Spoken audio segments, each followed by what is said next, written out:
ایک جگہ میں گیا، مجھے بتایا کہ یہ درخت نبی پاک علیہ الصلوۃ والسلام کے زمانے کا ہے، یعنی اس کی جو تحقیق کی گئی کہ وہ 1400 سال پرانا درخت ہے۔ تو درخت ایسے بھی ہوتے ہیں جو ہزاروں سال چلتے ہیں، سینکڑوں سال چلتے ہیں۔ میں اور آپ نہیں رہیں گے، یہ درخت رہیں گے۔ اب دیکھیں نا، کبھی کبھی ہم ان گرمیوں میں دیکھ لیں، گاڑی والے دیکھتے ہیں یار کوئی چھاؤں مل جائے، کوئی درخت مل جائے، گاڑی پارک کر دیں۔ ہم گاڑی کے لیے درخت ڈھونڈتے ہیں، درخت لگاتے کیوں نہیں ہے؟ تو غور کریں۔ اچھا، پھر ایک بڑی خوبصورت تحقیق ہے کہ دنیا میں اگر جتنے لوگ ہوتے ہیں نا، اس کو ملٹی پلائی اگر آپ 10 کریں تو اتنے جانور ہوتے ہیں۔ یعنی اگر 8 ارب انسان ہے تو 80 ارب جانور ہیں جو زمین پر جانور ہیں، اور اس کو ملٹی پلائی 10 کریں تو پرندے ہوتے ہیں۔ یعنی اس کا مطلب دنیا میں 800 ارب پرندے ہیں۔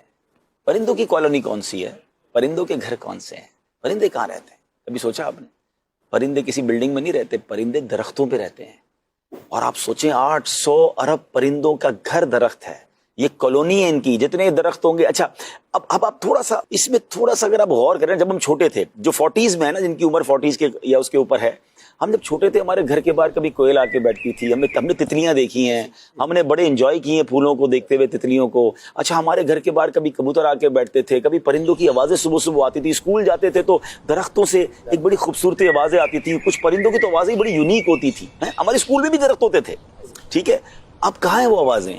اب کہاں ہیں وہ پرندے؟ اب تو آپ کے بچوں سے تتلیاں، ان کو بٹر فلائی باغ میں جانا پڑتا ہے۔ یہ سب کہاں گئے؟ یہ غور کرنے والی بات ہے۔ شہر کراچی والوں سے میں بات کر، ہو سکتا ہے گاؤں میں ابھی بھی نظر آتی ہوں۔ جو بڑے بڑے شہر ہم نے کانکریٹ کے جنگل بنا دیے نا، ہم نے صرف بلڈنگیں بنائی، ہم نے روڈیں بنائی، درخت کاٹتے گئے۔ دنیا کے کئی پرندے ایسے ہیں شفاعت بھائی، جو ہم نے پڑھا کہ وہ سینکڑوں ہزاروں کلومیٹر کا سفر کر کے مائگریٹ کرتے ہیں مختلف ملکوں میں، لیکن جہاں درخت، اچھا وہ جا کے رہیں گے کہاں؟ اب مثال کے طور پہ ہم سارے کہہ رہے ہیں چلے ہمیں دبئی جانا ہے، یا کوئی کہتا ہے میں نے پنجاب جانا ہے، تو اب پہلے کیا سوچتے ہیں میں رہوں گا کہاں؟ یا ہوٹل کرواؤں گا، یا کمرہ کرواؤں کسی رشتہ دار کے۔ لیکن میں وہاں جاؤں جہاں گھر ہی نہ ہو، تو میں کیوں جاؤں گا بھائی؟ جب گھر ہی نہیں ہے، رہنے کی جگہ ہی نہیں ہے، نہ واش روم ہے میرے لیے، نہ کوئی مکان ہے، نہ کوئی چھت ہے، تو ریگستان میں روڈ پہ جا کر تو نہیں سوؤں گا۔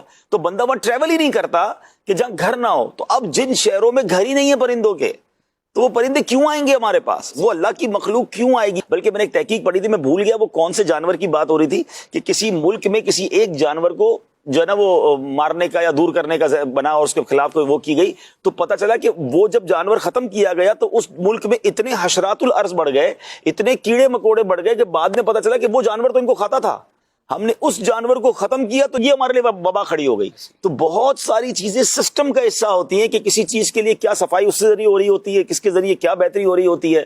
اللہ پاک کی یہ مخلوق ہے، جہاں سایہ دے رہے ہیں، جہاں پھل دے رہے ہیں، جہاں آکسیجن دے رہے ہیں، وہاں پرندوں کو گھر بھی درخت دے رہے ہیں۔ لکڑی کے کاغذ لکڑی سے بنتا ہے۔